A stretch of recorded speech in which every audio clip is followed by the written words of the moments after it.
سامعین محترم، حاضرین ذی وقار،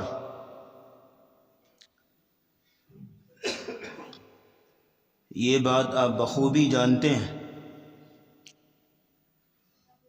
کہ عقیدے کی 3 قسمیں: عقیدہ توحید،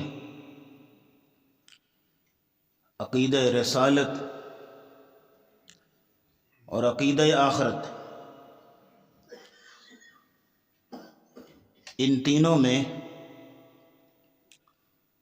عملی اعتبار سے سب سے اہم اور بنیادی عقیدہ عقیدہ آخرت، اجر و ثواب کے اعتبار سے، صلے کے اعتبار سے عقیدہ توحید اہم ہے کہ جتنی توحید شفاف اور مضبوط ہوگی اتنا زیادہ اجر ملے گا، اتنا اللہ کا قرب ملے گا، وہ اجر و ثواب کے اعتبار سے۔ لیکن عملی اعتبار سے سب سے اہم اور بنیادی عقیدہ عقیدہ آخرت۔ اس کی وجہ یہ ہے کہ عقیدہ آخرت مضبوط ہوگا تو انسان اعمال میں بڑھ چڑھ کے حصہ لے گا، گناہوں سے بچے گا، اللہ کی نافرمانی سے بچے گا۔ جس طالب علم کو ڈر ہو کہ کل مار پڑے گی، وہ ہوم ورک کر کے جاتا ہے، اور جس کو یہ ڈر نہ ہو یا جس استاد کا ڈر نہ ہو، اس استاد کے سبق کی بھی اہمیت نہیں ہوتی۔ بالکل اسی طرح آخرت کا خوف، ایمان، عقیدہ ہوگا تو تبھی انسان گناہوں سے بھی بچے گا، تبھی انسان نیکیوں میں بھی بڑھ چڑھ کے حصہ لے گا۔ اگر آخرت کا خوف نہیں ہے تو نمازیں پڑھ کے بھی فراڈ کرے گا، نمازیں پڑھ کے بھی، قرآن پڑھ کے بھی بے حیائی کرتا نظر آئے گا، حج عمرے کر کے بھی بے ایمانی کرتا نظر آئے گا، کیونکہ آخرت کا ڈر نہیں ہے، اللہ کے سامنے پیش ہونے کا خوف نہیں ہے۔ آج آپ کسی بھی مارکیٹ میں چلے جائیں، بازار کا رخ کر لیں، آپ کو ایک سے بڑھ کے ایک نیک بندہ نظر آئے گا۔ عاشق رسول بھی ہوں گے، اہل بیت سے محبت کرنے والے بھی ہوں گے، بعض نے تو سنت رسول بھی رکھی، ٹوپیاں پہنی، تسبیح بھی پکڑی ہوں گی۔ ان کے پاس کھڑے ہو جائیں تو بڑی نیک باتیں کریں گے، اور بعض نے تو اپنی دکانوں کے نام بھی اسلامک رکھے ہوتے ہیں، ماشاءاللہ ملک شاپ، الحمدللہ جنرل سٹور، سب کچھ ہے، لیکن آپ کو کوئی چیز خالص نہیں ملے گی، کوئی چیز ملاوٹ سے پاک نہیں ملے گی۔ بلکہ آپ 1 کلو چیز لینے جائیں نا تو وہ آپ کو 1 کلو تول کے دے رہا ہے، لیکن آپ گھر جا کے وزن کریں یا تو 900 گرام ہوگی یا 950 ہوگی۔ یہ وجہ یہ ہے کہ آخرت کا ڈر، خوف نہیں ہے۔ ہماری معاشرتی بے راہ روی اور ہمارے قول و فعل کا تضاد، اس کی سب سے بڑی اور بنیادی وجہ یہ نہیں ہے کہ ہم نماز نہیں پڑھتے، اس کی بنیادی وجہ یہ نہیں کہ ہمیں قرآن پڑھنا نہیں آتا، یہ وجوہات بھی ہیں، لیکن سب سے بڑی اور بنیادی اور سب وجوہات کی جو ماں ہے وہ یہ ہے کہ دل سے آخرت کا ڈر اور خوف نکل چکا ہے۔ آخرت کا ڈر نہیں ہے، آخرت کا خوف نہیں ہے۔ جب آخرت کا ڈر اور خوف ہوگا تبھی انسان کے اعمال میں نکھار پیدا ہوگا، ایمانداری اور حسن پیدا ہوگا۔ اس لیے اللہ رب العزت نے جب متقین کی صفات کا تذکرہ کیا سورہ بقرہ کے شروع میں، ذالک الکتاب لا ریب فیہ ھدی للمتقین الذین یؤمنون بالغیب ویقیمون الصلاة ومما رزقناہم ینفقون والذین یؤمنون بما انزل الیک وما انزل من قبلک۔ آپ دیکھ رہے ہیں کہ ہر چیز کے ساتھ نا ایمان کا لفظ استعمال ہو رہا ہے، ایمان بالغیب، پچھلی شریعتوں پہ ایمان، رسول اللہ کی شریعت پہ ایمان، لفظ ایمان یوز ہو رہا ہے۔ لیکن جب آخرت کا تذکرہ ہے نا، ذرا محبت سے بولیے گا، یہ نہیں کہا وَبِالْآخِرَةِ هُمْ يُؤْمِنُونَ، آخرت پر ایمان رکھتے ہیں، کیا کہا وَبِالْآخِرَةِ هُمْ يُوقِنُونَ، جن کا آخرت پہ یقین ہے۔ اچھا ایمان اور یقین میں فرق کیا ہے؟ یہاں بات سمجھ میں آئے گی۔ ایمان کہتے ہیں کہ آپ کو کسی نے کچھ بتایا، سر یہ بات ہے، آپ نے مان لیا، جی ٹھیک ہے جی، تسلیم کرتے ہیں۔ یقین کہتے ہیں کہ آپ کے ساتھ تجربہ ہو، آپ خود مشاہدہ کریں۔ اس کی چھوٹی سی مثال دوں آپ کو کسی نے بتایا سر استری گرم ہوتی ہے، ہاتھ نہ لگائیے گا، ہاتھ جل جائے گا، آپ نے مان لیا جی ٹھیک ہے۔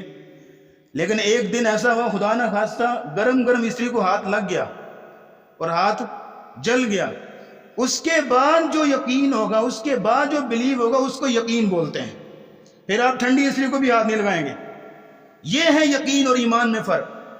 اللہ نے آخرت کے ساتھ یقین کا لفظ استعمال اس لیے کیا کہ آخرت کے معاملات کو یوں سمجھو جیسے تم نے سب کچھ آنکھوں سے دیکھ لیا ہے، تمہارے ساتھ ہو چکا ہے، اس طرح کا ایمان ہو، اس طرح کا یقین ہو۔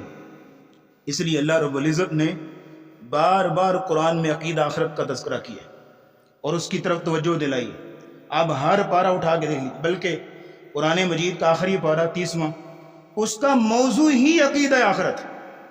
اس میں آپ کو کوئی احکامات نہیں ملیں گے، کوئی منہیات نہیں ملیں گے، کوئی شرعی فقہی مسائل نہیں ملیں گے آپ کو، صرف اور صرف بات ہوتی ہے تو عقیدہ آخرت پہ ہوتی ہے اور مختلف انداز سے ہو رہی ہے۔ لیکن ہم اصل موضوع کی طرف آئیں،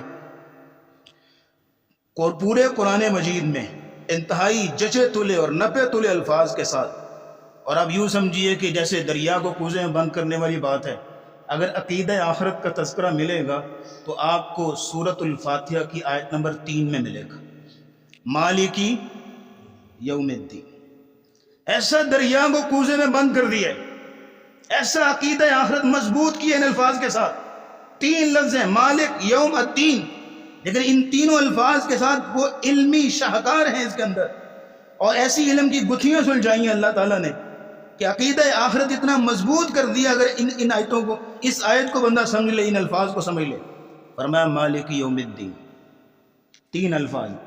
اب آپ غور کر لیجئے، یہ اللہ کی صفات کا جو ایک سلسلہ، تسلسل، ایک چین چل رہی ہے نا، یہاں آ کے چوتھی صفت ہو رہی ہے۔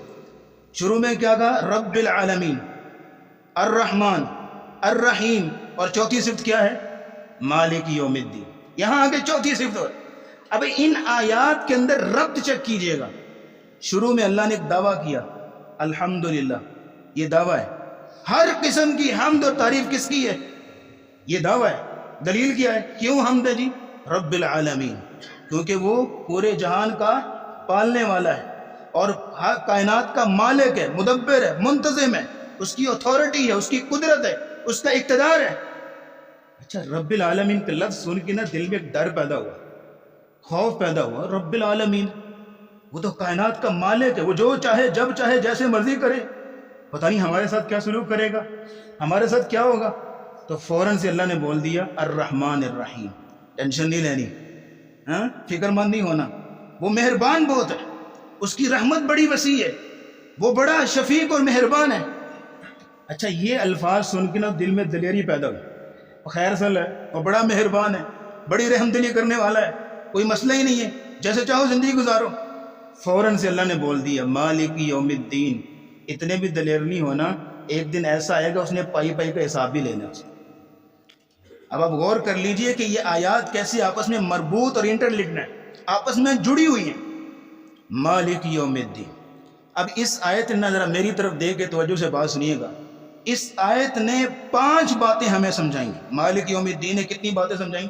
5 باتیں، انگلیوں پہ گنیے گا۔ نمبر 1، مالک یوم الدین، اس آیت نے ہمیں بتایا کہ انسان دنیا میں شتر بے مہار نہیں ہے، اپنی مرضی کا مالک نہیں ہے، جو چاہے کرتا پھرے یہ نہیں ہے، بلکہ اپنی ایک ایک حرکت پہ، اپنے ایک ایک بول پہ اللہ کے سامنے جواب دے ہے۔ یہ پہلی بات سمجھائی مالک یوم الدین، کہ ایک دن آئے گا کہ اللہ کے سامنے جواب دہی کرنا پڑے گی، اللہ کے سامنے جواب دینا پڑے گا، یہ پہلی بات۔ مالک یوم الدین نے دوسری بات یہ سمجھائی کہ یہ دنیا فانی ہے، یہ جہان ختم ہونے والا ہے، ایک دن آئے گا کہ کل من علیہا فان کی تلوار چلے گی تو everything will be destroy, ہر چیز تباہ، ہر چیز ختم کر دی جائے گی، یہ مالک یوم الدین کی آیت بتا رہے ہیں۔ تیسری بات یہ بتائی مالک یوم الدین کی آیت نے، اور یہ بتایا کہ اس جہان کے بعد ایک اور جہان ہوگا اور وہاں پہ اللہ کی عدالت لگے گی، اور اس میں فَمَن يَعْمَلْ مِثْقَالَ ذَرَّةٍ خَيْرًا يَرَهُ وَمَن يَعْمَلْ مِثْقَالَ ذَرَّةٍ شَرًّا يَرَهُ، جس نے ذرے کے برابر بھی کوئی نیک عمل کیا سامنے لایا جائے گا، جس نے ذرے کے برابر کی برائی کی ہے سامنے لائی جائے گی، وہاں پہ اللہ کی عدالت لگے گی، لا يغادر صغيرة ولا كبيرة الا احصاها، وہاں پہ اللہ کے سامنے کوئی چیز چھپی نہیں رہ جائے گی۔ یہ تین بات۔ چوتھی بات یہ سمجھائی مالک یوم الدین کی آیت نے کہ آپ جو شخص اللہ کے اصولوں کے مطابق زندگی گزارے گا وہ کامیاب ہوگا، اور جو شخص اللہ کے اصولوں کے مخالف زندگی گزارے گا وہ ناکام ہوگا۔ یہ مالک یوم الدین کی آیت سمجھا رہی ہے۔ ابھی انشاءاللہ ساری باتیں آپ کے سامنے کلیئر ہوں گی۔ پانچویں اور آخری بات، پھر آگے چلتے ہیں۔ مالک یوم الدین نے کیا بتایا؟ پانچویں اور آخری بات یہ ہے کہ کامیابی اور ناکامی اصل آخرت کی ہے، دنیا کی کامیابی اور دنیا کی ناکامی عارضی ہے۔ دنیا کے اندر کوئی کامیاب ترین انسان ہے، اس کی کامیابی عارضی ہے، اور ذرا پیار سے بولیے گا، دنیا کے اندر کوئی ناکام ترین انسان ہے، اس کی ناکامی بھی عارضی ہے۔ حقیقی دائمی اور ابدی کامیابی آخرت کی، اور دائمی اور ابدی ناکامی آخرت کی۔ یہ پانچ باتیں بتائیں مالک یوم الدین۔ اب آئیے ذرا ایک ایک لفظ پہ غور کرتے جائیے گا۔ تین لفظ ہیں، مالک، یوم اور الدین۔ ایک ایک لفظ کو سمجھیے گا۔ نمبر ایک، مالک، وہ مالک ہے، اور آپ جانتے ہیں کہ مالک کے اندر دو قراءت ہیں، خاص کر جن لوگوں نے تفسیر ابن کثیر پڑھی ہے انہوں نے یہ ملاحظہ کیا ہوگا۔ مالک کو رسول اکرم صلی اللہ علیہ وسلم نے دو طرح پڑھا ہے۔ نمبر ایک مالک یوم الدین، نمبر دو مالک یوم الدین۔ دونوں کے معنی میں فرق ہے، اور دونوں کے معانی مل کے اللہ کی ملکیت کاملہ کو ظاہر کرتے ہیں۔ مالک یوم الدین کا معنی اللہ مالک ہے، اس کی ملکیت ہے، اس کی اتھارٹی ہے، ہر چیز پہ اس کی ملکیت ہے، اور مالک جس طرح چاہے جو مرضی کرے، اس کی اتھارٹی چلتی ہے، اس کا اقتدار چلتا ہے، یہ ہے مالک یوم الدین۔ اور دوسرا کیا فرمایا؟ ملک یوم الدین۔ ملک کہتے ہیں بادشاہ کو، اس کا آرڈر بھی چلتا ہے۔ پہلے لفظ نے کیا بتایا کہ اس کی ملکیت ہے، اور دوسرے لفظ نے کیا بتایا کہ اس کا آرڈر چلتا ہے، اس کا حکم چلتا ہے، وہ بادشاہ ہے۔ دونوں معنی مل کے اللہ کی ملکیت کاملہ کو شو کر رہے ہیں، اللہ رب العزت کی ملکیت۔ اچھا یہاں سوال پیدا ہوتا ہے، میری طرف دیکھیے گا ذرا، اللہ تو دنیا میں بھی مالک ہے، اب بھی کائنات کے ذرے ذرے کا مالک ہے، لیکن ملکیت کو یہاں یوم الدین کے ساتھ کیوں خاص کیا گیا؟ اس کی وجہ یہ ہے کہ آج دنیا میں ہمارے پاس اختیار ہے، اللہ نے دیا ہوا ہے، آپ اپنی مرضی سے چل پھر سکتے ہیں، اٹھ سکتے ہیں، سو سکتے ہیں، آپ کھا سکتے ہیں، پی سکتے ہیں، باہر جائیے، گھر رہیے، جو مرضی کریے، آپ کا اختیار ہے۔ لیکن قیامت کا دن ہوگا، انسان اپنی جگہ سے ہل بھی نہیں سکے گا، ہر طرح کا اختیار ختم ہوگا، اختیار صرف اور صرف اللہ کا۔ اگر آپ کہیں تو ڈیمو دیتا جاؤں، نبی کریم صلی اللہ علیہ وسلم کی حدیث صحیح بخاری میں آپ علیہ السلام نے فرمایا، جب سب سے آخری جنتی جس کو جہنم سے نکالا جائے گا، اس کے رائی کے دانے کے برابر ایمان کی وجہ سے اس کو جہنم سے نکالا جائے گا، تو اس کو جہنم کے کنارے پہ بٹھا دیا جائے گا۔ اب وہ کہے گا اصرف وجہی عن النار یا رب، اے اللہ میرا چہرہ جہنم سے پھیر دے، اس کی تپش اور حرارت نے میری حالت بگاڑ دی ہے۔ اللہ رب العزت کہیں گے اب تم یہ چیز مانگ رہے ہو، کیا پتہ بعد میں کچھ اور بھی مانگو؟ کہا نہیں یا اللہ صرف یہی مانگتا ہوں، وعدہ کرتا ہوں اور کچھ نہیں مانگوں گا۔ اللہ نے اس کا رخ موڑ دیا، اور جنت کی طرف، اور جہنم سے اس کا رخ موڑ دیا۔ اب سامنے جنت نظر آ رہی، لمبی حدیث ہے، مختصر کر رہا ہوں، سامنے جنت نظر آ رہی، کہ اللہ یا اللہ جنت کی طرف منہ کر دیا ہے، اب جنت میں داخل بھی کر دے۔ تو اللہ کہیں گے ویحک یا ابن آدم، تم نے تو وعدہ کیا تھا کچھ مانگو گے نہیں، یا اللہ میں بد نصیب نہیں رہنا چاہتا، اب اس حدیث بہت لمبی حدیث ہے، سنانے کا مقصد یہ ہے کہ وہ اپنا چہرہ بھی جہنم سے نہیں پھینک سکے گا. ہر قسم کا اختیار سلب ہے، اختیار ہوگا تو صرف اور صرف اللہ کا. اس لیے کہا مالک یوم الدین. اس لیے سورہ انفطار میں فرمایا وما ادراک ما یوم الدین ثم ما ادراک ما یوم الدین. تمہیں کیا پتا یوم الدین کیا ہے؟ یوم لا تملک نفس لنفس شیئا والامر یومئذ للہ. حکم چلے گا صرف اللہ کا، ملکیت ہوگی تو صرف اللہ کی. اگلی بات سنیے گا، یوم. یوم پتہ کیسے کہتے ہیں؟ طلوع شمس سے لے کے غروب شمس تک کے ٹائم کو یوم کہا جاتا ہے. جو آج کل چونکہ سردیاں تو 10 گھنٹے کا یوم ہوتا ہے، یا گرمیوں میں 14-15 گھنٹے کا ہوتا ہے. یہ تو آج دنیا کا ہے. قیامت کا یوم کتنے دن کا ہوگا؟ کان مقدارہ 50,000 سنہ، 50,000 سال کے برابر. اتنی ہولناکی، اتنی شدت. لیکن آپ کے لیے گڈ نیوز بھی ہے، اللہ ہمیں بھی ان لوگوں میں شامل کرے. نبی اسلام نے فرمایا مومن کے لیے وہ 50,000 سال کا دن ایسے گزر جائے گا جیسے فرض نماز پڑھنے میں ٹائم لگتا ہے. اچھا اس کی ایک مثال دوں آپ کو. آج جیسے کہ 10 گھنٹے کی رات ہوتی ہے آج کل، تو جو شخص صحت مند ہے، اللہ نے اس کو عافیت دی ہے، صحت دی ہے، وہ رات سوتا ہے، آنکھ لگاتا ہے، آنکھ کھلی دیکھا تو دن چڑھ گئے، پتہ بھی نہیں چلا رات گزر گئی. لیکن اللہ نہ کرے جس کو تکلیف اور کرب میں مبتلا کیا وہ اللہ نے، اور اس کو اتنی شدید بیماری لگی ہوئی ہے کہ وہ کرب میں ہائے ہائے کرتا اور کراہتا ہوا رات گزارتا ہے، اس کے لیے وہ 10 گھنٹے کی رات 10 مہینے کے برابر ہوتی ہے. یہ بالکل اسی طرح ہے. مالک یوم، یوم کی وضاحت ہوگی. آخری بات سنیے گا، الدین. الدین کا معنی جزا. یوم الدین روز جزا، جس دن سارا جو ہے وہ کچا چھٹا سامنے آ جائے گا، پائی پائی کا حساب چکانا ہوگا، بدلہ دیا جائے گا. نبی اسلام کی حدیث ہے اللہ رب العزت قیامت کے دن یحشر اللہ الناس یوم القیامت حفاتا عراتا غرلا بؤما. اللہ قیامت کے دن لوگوں کو جمع کرے گا اور اللہ ان سے کلام کرے گا. یسمعہ من بعد کما یسمعہ من قرب. جس طرح قریب کے لوگ اللہ کی آواز سن رہے ہوں گے نا، اسی طرح دور کے لوگ بھی اسی طرح سن رہے ہوں گے، کوئی فرق نہیں ہوگا. اور اللہ وہاں پہ آواز دے گا انا الملک وانا الدیان. میں ملک ہوں، بادشاہ ہوں، اور میں دیان ہوں. دیان کہتے ہیں جو بدلہ دیتا ہے، جزا دیتا ہے. یہ وہی یوم الدین سے الدیان، اللہ جزا دیتا ہے. تو یوم الدین کیوں کہا گیا؟ وہاں پہ بدلہ دیا جائے گا، وہاں پہ حساب کتاب ہوگا. اچھا اس کو یوم الفتح بھی کہتے ہیں، کھلنے کا دن، جہاں سارا حساب کتاب کھل کے سامنے آئے گا، وہاں سب کچھ جو ہے وہ سامنے نظر آ جائے گا. اس کو یوم الفصل بھی کہتے ہیں، فیصلے کا دن، جہاں فیصلے ہوں گے. اس کو یوم التغابن بھی کہتے ہیں. اس کو سورۃ تغابن میں آتا ہے. یوم التغابن کا معنی ہوتا ہے ہار جیت کا دن. کچھ لوگ ہاریں گے اور کچھ لوگ جیتیں گے. دعا کیجیے اللہ ہمیں جیتنے والوں میں شامل کرے.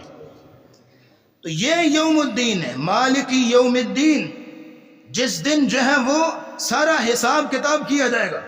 اور اس کی ہولناکی اور اس کی شدت فرمایا گیا اذا زلزلت الارض زلزالها. جب زمین ہلے گی اور اس کے اندر ایسا زلزلہ برپا ہوگا. اور زلزلہ کیسا ہوگا؟ آج دنیا میں آتا ہے وہ نہیں سر، وہ کیسا ہوگا؟ یا ایھا الناس اتقوا ربکم ان زلزلۃ الساعۃ شیء عظیم.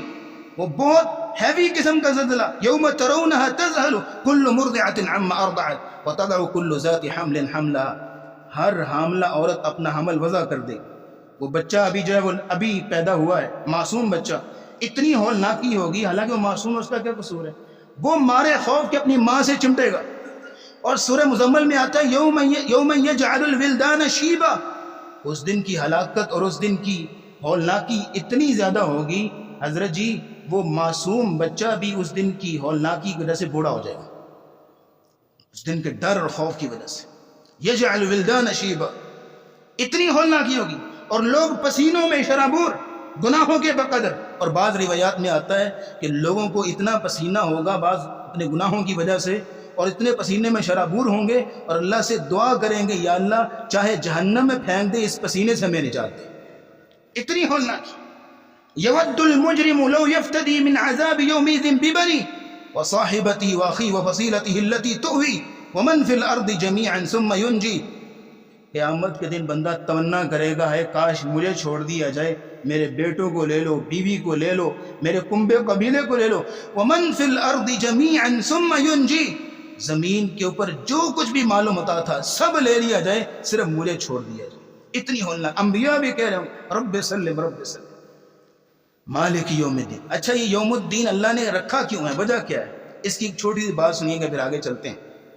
آج آپ دیکھتے ہیں کہ دنیا میں بڑا ظلم ہوتا ہے، اور ظالم جو ہے ساری زندگی ظلم کرتے رہتے ہیں، اور مظلوم کی داد رسی کرنے والا کوئی نہیں ہوتا. اسی طرح آپ دیکھتے ہیں فلسطین میں، غزہ میں کتنا ظلم ہو رہا ہے، معصوم بچے کس قدر جو ہے وہ شہید ہو رہے ہیں. اور دوسری طرف آپ دیکھیے کہ ظالموں کا ہاتھ روکنے والا کوئی نہیں ہے. کشمیر میں کتنا ظلم ہوا، یا پاکستان میں کتنے آپ کو داستانیں ملیں گی. ظالم کا ہاتھ روکنے والا کوئی نہیں، مظلوم کی داد رسی کرنے والا کوئی نہیں. لیکن کوئی ایسا دن بھی تو ہو جس دن مظلوموں کو ان کا حق دیا جائے، انصاف دیا جائے، ظالم کو پکڑ کے سزا دی جائے. اس لیے اللہ رب العزت نے ایک دن رکھا ہوا ہے، لِأَيِّ يَوْمٍ أُجِّلَتْ. یہ سارے معاملے کس دن کے لیے مؤخر کیے گئے ہیں؟ لِيَوْمِ الْفَصْلِ. وہ فیصلے کا دن ہوگا، اس دن سارے فیصلے ہوں گے. اچھا آپ کے ذہنوں میں سوال ہوگا کہ اللہ ابھی کیوں نہیں حساب کتاب کرتا؟ ظالم کو سزا دی جائے، مظلوم کو اس کا حق دیا جائے، ابھی کیوں نہیں حساب کتاب کرتے اللہ؟ اس قیامت کے دن تک کے لیے مؤخر کیوں کیا ہوا ہے؟ اس کی وجہ یہ ہے کہ دنیا دار الجزا، دنیا دار العمل ہے. یہاں پہ عمل کا سلسلہ جب تک چل رہا ہے تب تک جزا سزا کا معاملہ نہیں کھلے گا. عمل کا سلسلہ منقطع ہوگا، پھر جو ہے وہ جزا سزا والا معاملہ کھلے گا. عمل کا سلسلہ قیامت تک جاری ہے. مثال کے طور پہ قابیل نے قتل کیا تھا نا، اب قیامت تک جتنے قتل ہوں گے سارے اس کے کھاتے میں جائیں گے، کیونکہ اس نے انوینشن کی تھی، اس نے ایجاد کیا تھا. تو عمل کا سلسلہ چل رہا ہے. آپ نے ایک مسجد بنائی، آپ تو دنیا سے چلے گئے، لیکن یہ ہے کہ جب تک لوگ اس میں نمازیں پڑھ رہے ہیں، وہ مسجد موجود ہے، آپ کے نامہ اعمال میں اجر پہنچ رہا ہے. عمل کا سلسلہ جب تک چل رہا ہے، جزا سزا والا جو ہے وہ نہیں شروع ہو سکتا. جزا سزا والا معاملہ تب شروع ہوگا جب عمل کا سلسلہ منقطع ہوگا، اور وہ ہوگا قیامت کے دن. اس لیے فرمایا مالک یوم الدین، وہ مالک ہے قیامت کے دن کا. اب آخری بات نوٹ کیجئے گا، اللہ رب العزت نے یوم الدین کو جو حساب کتاب کے مراحل رکھے ہیں، ان مراحل میں سے ہر بندے کو گزرنا پڑے گا. یوم الدین کی کلیریفیکیشن آپ کے سامنے آنے لگی. پہلا مرحلہ جہاں سے حساب کتاب شروع ہوگا وہ یہ ہے کہ اعمال کی گنتی ہوگی، کاؤنٹنگ ہوگی، شماریات سے گزرنا پڑے گا. نمبر ایک، اعمال کی گنتی ہوگی، نمازیں کتنی ہیں، روزے کتنے ہیں، اس کے ذمے گناہ کتنے ہیں، ساری کاؤنٹنگ ہوگی.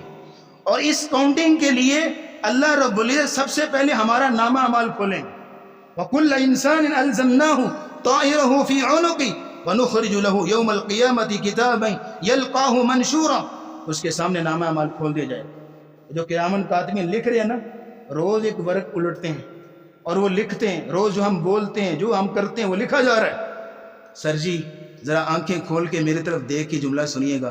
ایک دن ایسا آئے گا جب وہ آخری ورق الٹیں گے، جس دن وہ آخری ورق الٹیں گے اور وہ ورق لکھا جائے گا، اور اس کے بعد کتاب بند کر دی جائے گی، اور وہ کتاب کھلے گی جا کے اس دن. وَنُخْرِجُ لَهُ يَوْمَ الْقِيَامَةِ كِتَابًا يَلْقَاهُ مَنْشُورًا. اس دن کھلے گی، اس دن ہر چیز اس کے سامنے آئے گی، اور وہ دیکھ کے کہے گا مَا لِهَذَا الْكِتَابِ لَا يُغَادِرُ صَغِيرَةً وَلَا كَبِيرَةً إِلَّا أَحْصَاهَا. اس کتاب نے نہ تو چھوٹی بات چھوڑی ہے، نہ کوئی بڑی بات چھوڑی ہے، ہر چیز اس کے اندر درج ہے. نام اعمال کھلے گا. دوسری بات، آپ کے ساتھ جو فرشتہ لگا ہوا نا حضرت، وہ وہاں پہ گواہی دے گا. وَجَاءَتْ كُلُّ نَفْسٍ مَعَهَا سَائِقٌ وَشَهِيدٌ. ہر بندے کے ساتھ دو فرشتے آئیں گے، ایک اس کو ہانک کے لے کے آ رہا ہوگا، اور دوسرا اس کے بارے میں گواہی دے گا. وہ فرشتہ ہے جو آپ کی جوانی میں، بڑھاپے میں، آپ کی تنہائی میں، خلوت جلوت، سفر حضر، ہر جگہ آپ کے ساتھ ہوتا ہے، جہاں بھی جائیں آپ. وہ ایک ایک عمل کا شاہد ہے اور اللہ کے سامنے گواہی دے گا. نامہ اعمال بھی کھل گیا، اس فرشتے کی گواہی بھی آ گئی. اور تیسری بات یہ ہے کہ زمین کے اس خطے سے پوچھا جائے گا جہاں آپ رہتے رہے. یومئذ تحدث اخبارها بان ربک اوحی لها. زمین قدم قدم پہ رازدان تھی، وہ سنا اگلے گی کہ یہ زمین کے اس خطے میں رہتا رہا تو کس انداز سے زندگی گزارتا تھا.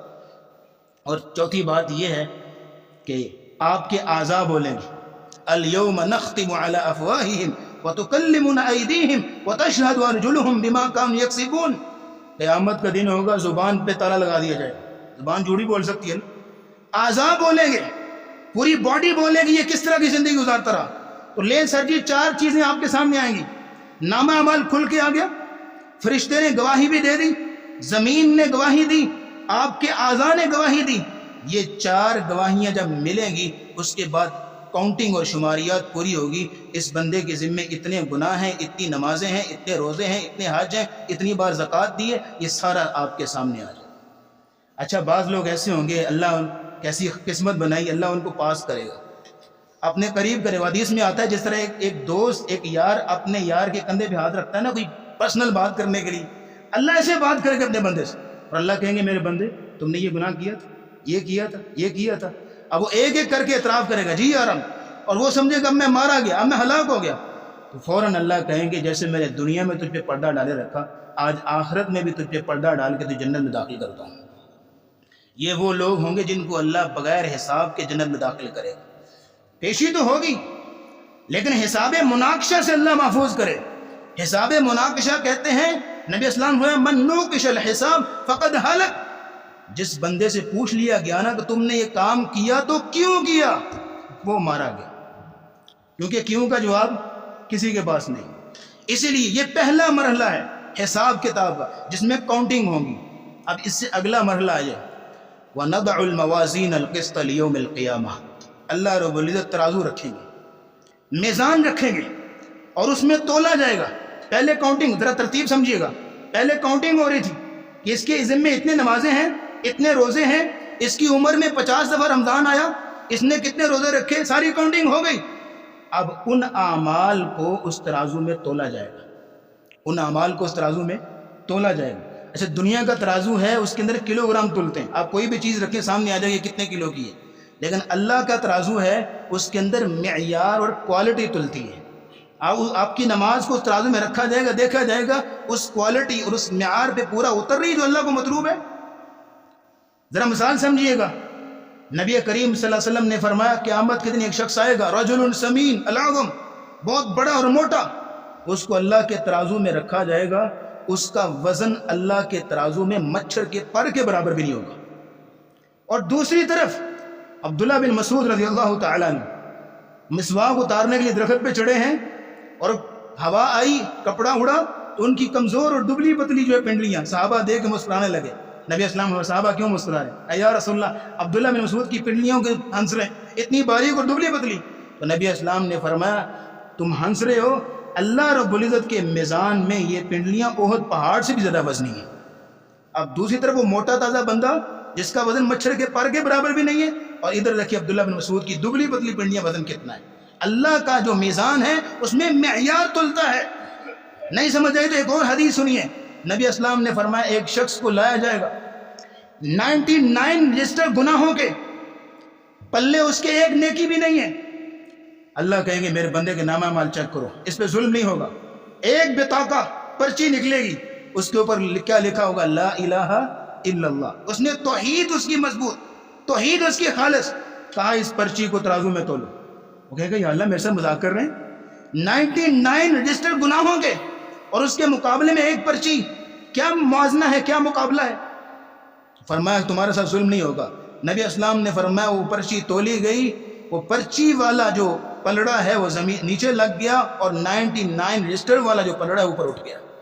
یہ ہے اللہ کے میزان کا، اس میں کوالٹی تلتی ہے، معیار تلتا ہے کہ اس نے یہ نماز پڑھی، اس کے اندر وہ معیار اور کوالٹی تھی کہ نہیں، اس نے روزہ رکھا، اس کے اندر وہ معیار اور کوالٹی تھی کہ نہیں۔ وہ معیار کیا ہے؟ الاخلاص، کہ اس نے اللہ کے لیے کیا تھا یا کس کے لیے، اور معیار کیا ہے؟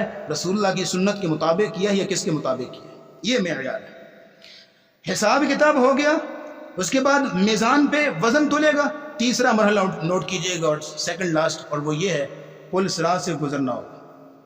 وَإِن مِّنكُمْ إِلَّا وَارِدُهَا كَانَ عَلَىٰ رَبِّكَ حَتْمًا مَّقْضِيًّا۔ اور پل صراط آپ جانتے ہیں جہنم کے اوپر نصب ہے، اور نیچے جہنم کی گہرائی پتہ کتنی ہے؟ نبی اسلام میں 70 سال کی مسافت نیچے جہنم کی گہرائی ہے، اس کے اوپر نصب ہے، تلوار سے زیادہ تیز، بال سے زیادہ باریک، اور کوئی سہارا نہیں کہ آپ پکڑ سکیں، اندھیرا ہی اندھیرا ہے، اور اس کے سائڈوں پہ ایسے آنکڑے لگے ہوئے ہیں، اور ایسے جو ہے وہ کنڈے لگے ہوئے ہیں کہ جو اس کے اندر ایسا سینسر ہے کہ جیسے ہی بندہ گزرنے لگے گا وہ اپنی طرف کھینچیں گے۔ اور اگر اعمال مضبوط نہیں نا، ایمان مضبوط نہیں ہے، تو انسان جا کے آنکڑوں میں لگے گا اور ٹکڑے ہو کے جہنم میں گرے گا، اللہ محفوظ فرمائے۔ لیکن اگر ایمان مضبوط ہوگا، اعمال مضبوط ہوگے تو سنبھل کے رہے گا اور گزر جائے گا۔ نبی اسلام نے فرمایا بعض ایسے گزریں گے جیسے کلمح البصر، جیسے آپ آنکھ جھپکتے ہیں، جیسے ہی قدم رکھیں گے وہ جا رہے ہیں۔ کچھ ایسے ہیں کل برق، بجلی کی طرح، کچھ ایسے ہیں کشد الرجال، جیسے ایک بندہ دوڑتا ہے ویسے گزر جائیں گے۔ کاجود الخیل، کچھ ایسے گزریں گے جیسے ایک گھوڑا دوڑتا ہے، اور کچھ ایسے ہوں گے کہ وہ چل رہے ہوں گے، گریں گے اٹھیں گے، گریں گے اٹھیں گے، رینگتے رینگتے آخر گزر جائیں گے۔ اور آپ کے لیے خوشخبری سناتا جاؤں، نبی اسلام نے فرمایا میں اس وقت پل صراط کے اس پار کھڑا ہوا ہوں گا اور اپنے امتی جو گزر رہے ہوں گے ان کے لیے دعائیں کر رہا ہوں گا، رب سلم امتی، یا اللہ میری امت کا بندہ آ رہا ہے، اس کی لاج رکھی، اس کو سلامت رکھی۔ نبی کریم صلی اللہ علیہ وسلم پہ درود پڑھنے کو دل کر رہا ہے کہ آپ اسلام نے ساری زندگی میں امت کی فکر رکھی ہے، اور آپ جب آخرت میں گئے وہاں بھی امت کی فکر ہے۔ یہ پل صراط کا منظر ہے۔ اس کے بعد پل صراط سے پار ہو گئے، ہم نے بتا دیا، آپ کے سامنے کھول دی کہانی کہ اگر اعمال مضبوط ہیں، ایمان مضبوط ہیں، روشنی ہوگی، نور ہوگا، اس کے ساتھ ہی جو انسان پل صراط پار گزر جائے گا۔ اگر ایمان مضبوط نہیں ہے، اعمال بھی ڈھیلے ڈالیں، تو اسی طرح ان آنکڑوں میں جکڑ کے کٹ کے جہنم میں گرے گا۔ اللہ رب المحفوظ فرمائے۔ اب آخری مرحلہ نوٹ کیجئے گا، پل صراط کے پار ایک آخری پل آتا ہے جس کو پل کنترا کہتے ہیں۔ اکثر لوگ پل صراط سے جو واقف ہے پل کنترا سے واقف نہیں ہے۔ جو لوگ ان 3 مراحل میں پاس ہو کے آگے، جو فیل ہو گئے وہ تو ادھر ہی جہنم میں گر کے نعوذ باللہ، لیکن جو پاس ہو کے آگے ان کو آخری مقام پہ کھڑا کیا جائے گا جسے مقام کنترا کہا جاتا ہے، اور وہاں حقوق العباد کا معاملہ کلیئر کیا جائے گا۔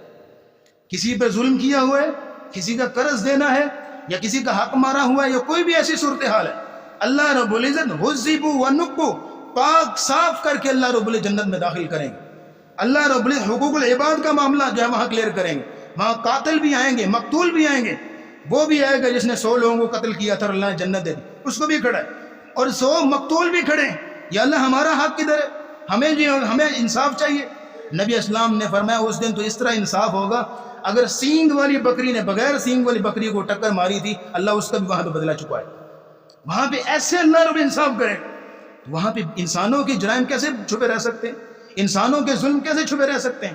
لیکن ایک خوشخبری بھی ہے، اور خوش ہو جائیے، اللہ سے دعا کیجیے اللہ رب العزت ہمارے لیے معاملہ آسان کر دے۔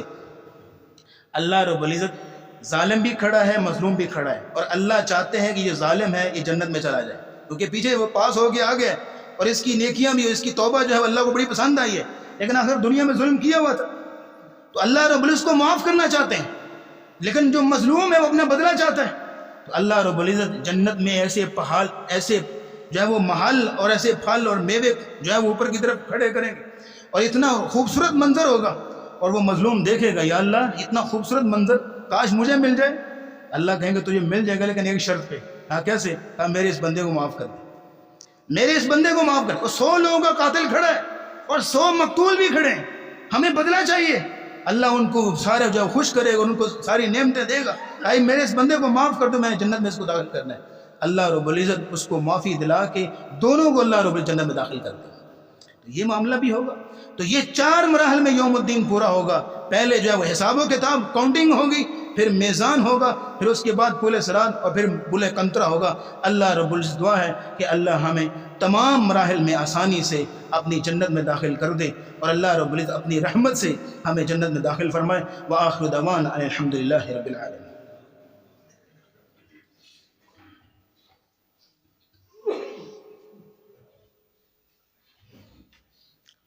إن الحمد لله نحمده ونستعينه ونستغفره ونعوذ بالله من شرور أنفسنا وسيئات أعمالنا، من يهدي الله فلا مضل له ومن يضلل فلا هادي له، ونشهد أن لا إله إلا الله وحده لا شريك له، وأن محمدا عبده ورسوله.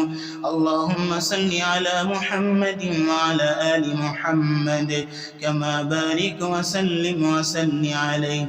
اللهم اشف مرضانا ومرضى المسلمين، اذهب الباس رب الناس واشف أنت الشافي، لا شفاء إلا شفاؤك شفاء لا يغادر سقما. اللهم ألبسنا لباس الصحة والعافية، اللهم اشفنا شفاء كاملا عاجلا. اللهم إنك عفو تحب العفو فاعف عنا. اللهم اللهم اغفر لجميع موتى المسلمين الذين شهدوا لك بالوحدانية ولنبيك بالرسالة وماتوا على ذلك. ربنا آتنا في الدنيا حسنة وفي الآخرة حسنة وقنا عذاب النار. ربنا ظلمنا أنفسنا وإن لم تغفر لنا وترحمنا لنكونن من الخاسرين. ربنا تقبل منا إنك أنت السميع العليم وتب علينا إنك أنت التواب الرحيم. وصلى الله تعالى على رسوله خير خلقه محمد وعلى آله وأصحابه أجمعين برحمتك يا أرحم الراحمين.